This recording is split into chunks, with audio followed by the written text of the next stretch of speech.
Hello everyone, कशा आहात सगळे? मुलं तर भरपूर खुश आहे कारण फेलिसिटेशन प्रोग्राम आहे, सगळेजण पेरेंट्सला घेऊन येणार आहे, सत्कार वगैरे सगळा होणार आहे. तर त्याच्यामध्ये थोडेसे चेंजेस करावं लागत आहे सध्याची सिच्युएशन बघता. आपल्या साईडने SSA कडनं एक 70-75% स्टुडंट्सला इन्व्हिटेशन गेले होते. 1000+ स्टुडंट्सला आम्ही ऑलरेडी इन्व्हिटेशन देऊन बसलो होतो. आता फक्त काही स्टुडंट्स बाकी होते शेवटच्या टप्प्यात, पण मागच्या आठवड्यात आम्ही कोणालाच इन्व्हिटेशन नाही दिलं कारण मागच्या आठवड्यामध्ये थोडी सिच्युएशन आपण ट्रेस करतोय. संभाजीनगरच्या 50+% मेस तर सध्या बंद आहेत. बऱ्याचशा मेसचे रेट वाढलेले आहेत, बऱ्याचशा गोष्टी आहेत. आपला जो केटरिंगवाला आहे, ज्यांना आपण सगळं जेवणाची वगैरे ऑर्डर दिली होती, त्याचेही त्यांनी पैसे परत केले की तो म्हणे केटरिंगचं मी काही घेऊ नाही शकत कारण 5 एप्रिलला काय सुविधा असेल, गॅस सिलेंडर अवेलेबल राहतील नाही राहतील आम्ही गॅरंटी नाही घेऊ शकत.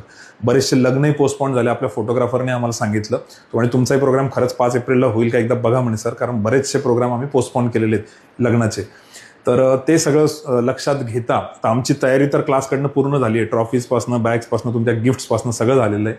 पण नाईलाजाने असं वाटतं की 5 एप्रिलला काय सिच्युएशन असेल माहीत नाही. आम्ही खूप जणांशी चर्चा केली. फूड कॉर्पोरेशन ऑफ इंडियामध्ये आपले बरेच स्टुडंट्स, आम्ही त्यांच्यापर्यंत जाऊन चर्चा केली.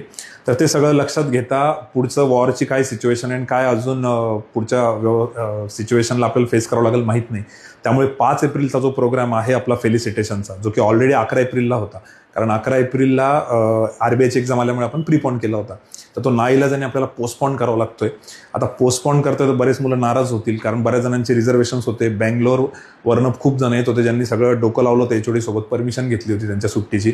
महाराष्ट्राच्या बाहेर पण आपले भरपूर स्टुडंट आहेत. तर प्लीज हा व्हिडिओ सगळ्या सिलेक्टेड स्टुडंटपर्यंत जाऊ द्या, जे स्पेशली गुजरात, मध्य प्रदेश, राजस्थानमधनं येणार होते, बँगलोरवरनं येणार होते, त्यांच्यापर्यंत की 5 एप्रिलचा प्रोग्राम या सगळ्या सिच्युएशनमुळे आपल्याला नाईलाजाने पोस्टपोन करावा लागतोय.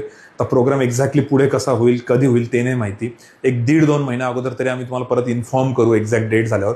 पण जोपर्यंत हे सगळं निवळत नाही तोपर्यंत डेट सांगणं थोडंसं मुश्किल आहे. तर प्लीज हा व्हिडिओ जेवढे सिलेक्टेड स्टुडंट आहे त्यांच्यापर्यंत जाऊ द्या. ठीक आहे? थँक्यू.